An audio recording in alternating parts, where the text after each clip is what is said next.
president. Det all grunn til å ta opp spørsmålene knyttet til maktkonsentrasjon og styring i forbindelse med Norsk kulturråd.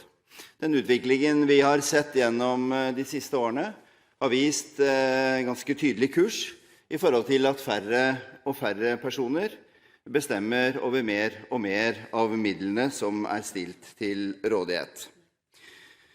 Den strukturen som vi da også nå har operert med gjennom de siste årene, altså der Kulturrådet består av 10 personer, oppnevnt av departementet, og det altså mennesker med en faglig bakgrunn, har også vist at selve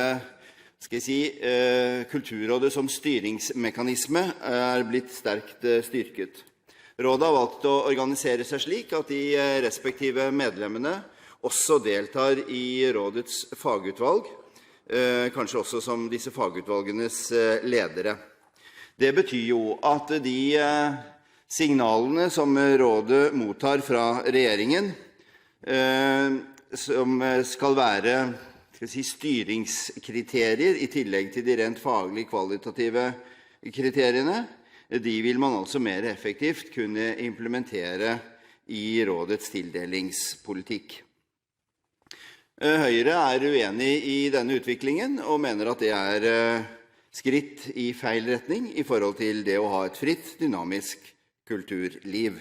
Og for oss kommer dette i strid med armlengds avstandprinsippet. Vi synes armene blir vel korte i forhold til hvordan man nå har organisert seg. Vår tanke ikke nødvendigvis at man skal nedlegge Kulturrådet. Det dreier seg om, det vil være et alt for drastisk grep, og vi har også behov for et fagorgan som nettopp bærer av de faglige kvalitetene som Kulturrådet kjennetegnet ved. Vår kritikk går ikke på Kulturrådets arbeid som sådan, det går mer på innretningen av det. Høyre tenker at vi snarere enn å nedlegge rådet bør spisse det, tydeliggjøre oppgavene, kanskje sørge for at det færre oppgaver, og klargjøre debatten om hvorvidt rådet skal være et frittstående organ, eller om det i virkeligheten skal være et direktorat.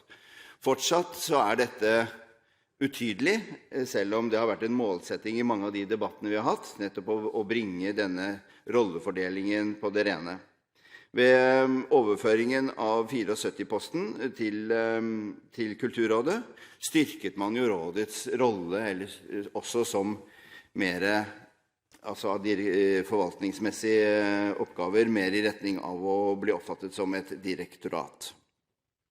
En viktig oppgave fremover må være å spre makt. Og det vil dreie seg altså om kanskje å løfte noen oppgaver ut fra Kulturrådet, uten at vi klare for å si hva det skulle være i dag. Det vil dreie seg om å finne flere finansieringskilder, styrke andre veier til statlige midler, gjennom også å finne andre miljøer som fortrinnsvis ville rekruttere sine beslutningstagere fra andre faglige bakgrunner, der hvor Kulturrådet i dag et fortrinnsvis kunstnerstyrt, kunstneroppnevnt organ, kunne man tenke seg også organer som hentet sine ressurspersoner fra produsentmiljøer, kuratormiljøer, eller for den sakens skyld også fra mer kulturrelatert næringsliv.